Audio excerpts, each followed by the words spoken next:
शब्द है दष्टम जिनेन्द्र भवनम, जिनेन्द्र भगवान नहीं, जिनेन्द्र भवनम भवतापहारी, भगवान तो है ही।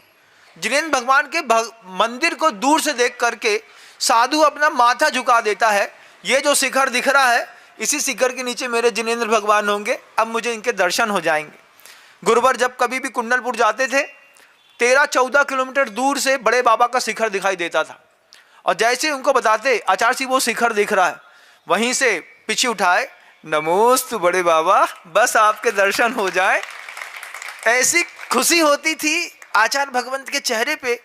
फिर कई बार तो ऐसा हो जाता था, बताए कि 14 किलोमीटर है, तो आचार्य जी के पैरों में बड़े बाबा का नाम सुनते साथ ही ऐसी गति आती थी। 14 किलोमीटर है, बीच में रास्ते में आहार की व्यवस्था है, और सुबह सुबह 5:45 बजे गुरुजी को बोला तो बोलते कि ऐसे बोलते, संभव आहार कहाँ पे है?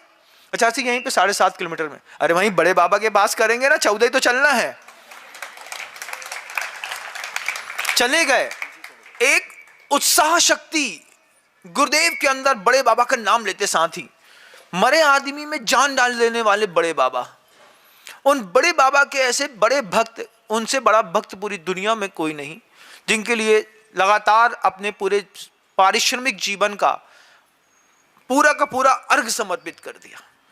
ऐसे दष्टम जिनेन्द्र भवनम भवतापहारी, उनके कलश, उनके शिखर, उनका ध्वजाई देख ली ना तो लाखों पाप काट दिए।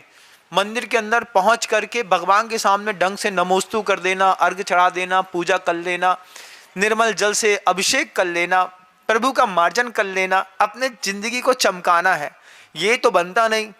सोमवार के दिन नारियल छाटेंगे, सोमवार के दिन नारियल छाटो और चले गए ऐसे मंदिर में, जिस मंदिर में तुम्हारे नाम के 125 रुपये की पूजा के चक्कर में किसी मुर्गी का एक चूजा काटा गया, और तुमने इस तरीके की सम्मोहन, उच्चाटन, विद्वेषण शक्ति का प्रयोग करके अपने धर्म को बदनाम कर दिया।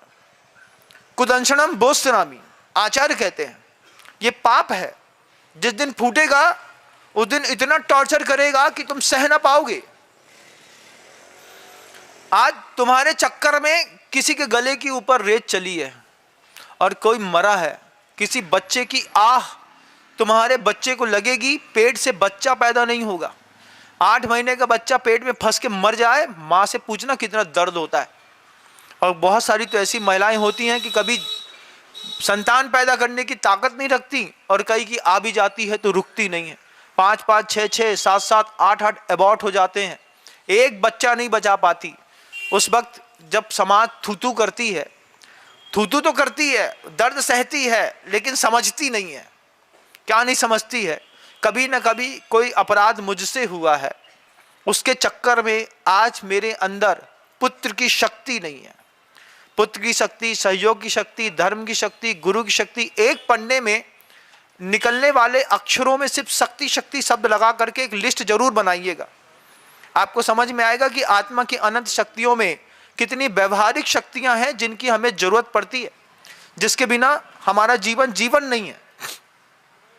साधु को सब पता है, पर्चे पढ़ते हैं डॉक्टर के और उनका उपयोग भी करते हैं। कुदंशनम बोस्त्रामी, मजाक है कि ये माथा कहीं झुका देंगे, जहां झुकने वाली है बस वहीं देव शास्त्र और गुरु मिलेगा तो झुकेंगे। बीपीएल नहीं है हम। बीपीएल समझते हो क्या होता है? बीपीएल बिना पेंदी का क्या लोटा, बीपीएल है क्या अपन? बीपीएल तो नहीं है, स्टेबल लोग हैं। हमको पता है कि हम मंदिर में जाकर के क्या कर रहे हैं, हमको भगवान और भगवान की कीमत पता है। लेकिन कहीं पर भी जाकर के, किसी भी हिंसात्मक मंदिरों में जाकर के आपने अगर हिंसा की अनुमोदना करी है, माथा भी झुकाया है ना, तो उसके माथे का खून, उसकी चौखट का खून तुम्हारे माथे पे लगा है और उसके तुम भी पाप के भागीदार हो। आचार्य कहते हैं कुदंशनम बोस्त्रामी, आचार्य कहते हैं कुचर्यम बोस्त्रामी, कुछ चारित्र का भी त्याग करो। घर के अंदर जब सगी बहन को अकेले रहने में दिक्कत होने लगे और माँ बोले बेटा हम तुम्हें नहीं छोड़ सके, तुम साथ में लेके चलो, क्या माहौल बनाया होगा उन परिवारों में। कुचर्यम बोस्त्रामी, कि आंखों का जो निर्मलता थी वो जब घर के अंदर खत्म हो जाए, आपसी रिश्तों में खत्म हो जाए, ऐसा कुचरित्र का पालन करके जीवन को घर में रहते रहते तुमने नरक बना दिया। नरक में क्या होता है बताओ? नरक का सूत्र है परस्पर उदीरित दुखा। क्या सूत्र है? नरक में दुख मिलता है कि नहीं? अब ये सोच लो कि दुख में नरक है, उल्टा सोचो, दुख देने में नरक है, दुख सहने में नरक है। ना मुझे किसी को दुख देना है, ना किसी का दिया हुआ दुख मुझे सहना है। इसके लिए क्या करें? कुचर्यम बोसरामी, कुचरित्र का त्याग करो। जिन चरित्र के माध्यम से तुम्हारे धर्म की बदनामी होती है, उस चरित्र का तो त्याग करो। कोई सरदार सिगरेट पीते कहीं पे दिख जाता है तो सिख समाज उसको थूक देती है। क्यों? सरदारों के यहाँ सिगरेट नहीं पी जाती, तू सिगरेट पी रहा है, झुंडा मुंडनाल। जैसा डांटते हैं थुक्कनाल थई बोल देते हैं, और जब थुक्कनाल थई बोलते हैं तब समझ में आती है कि ये तो बड़ी वाली गाली दे दी। क्या हो गया? सरदारों के यहाँ सिगरेट नहीं पी जाती है, जैनियों के यहाँ अनछना पानी प्रयोग नहीं किया जाता, थुक्कनाल थई। लेकिन तुम क्या हो?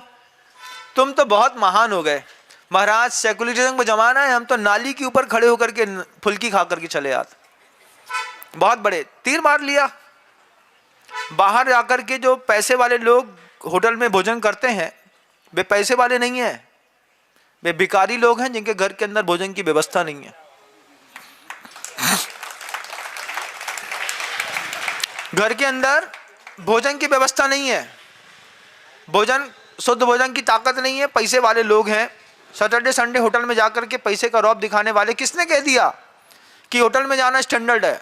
होटल में तो उनके यहाँ, जिनके यहाँ घर में माँ बहनें नहीं है, जिनके यहाँ खाना बनाने वाली नहीं है, जिनके यहाँ शुद्ध भोजन नहीं मिलता है, वे बेचारे मजबूरी में जाकर के उधर सब्जी दाल रोटी खा करके आते हैं। नहीं तो अपने घर का दाल चावल कोई किसी को दिखाता तक नहीं है बंधु। कुचरियम बोसरामी, क्योंकि कुचरित्र जब पाप बन करके फूटेगा तो आपको आपके हिसाब से टॉर्चर नहीं करेगा। अरे भैया थोड़ी कम मारियो, कम मारियो, कम मारियो। मास्टर ने कभी बोलने पर मास्टर कभी माना क्या? बताओ। वो जमाना याद करो जब टीचर बेशम के मोटे डंडे से मसकता था। याद करो कितने लोगों ने खाए बेशम के डंडे? हाथ उठा के दिखाओ एक बार, कितने लोगों ने खाए? रूल्स खाए ना? जे लोग समझदार हैं, हमारी बात समझते हैं, वो याद करो जब अपन होमवर्क करके नहीं जाते थे और मास्टर पूछता था क्यों रे जैन? सर कल करके ले आएंगे। खोल 15 तो पढ़ेंगे।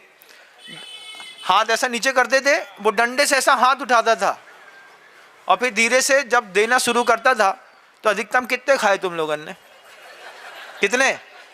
महाराज हमने तो 2 ही खाए, हमने 5 खाए, हमने 65 खाए, तब जाके इतने आए। जय जिनेंद्र। अगर आपको मेरी वीडियो अच्छी लगती है तो प्लीज़ मेरे चैनल को लाइक करें, शेयर करें और सब्सक्राइब करें। Thank you.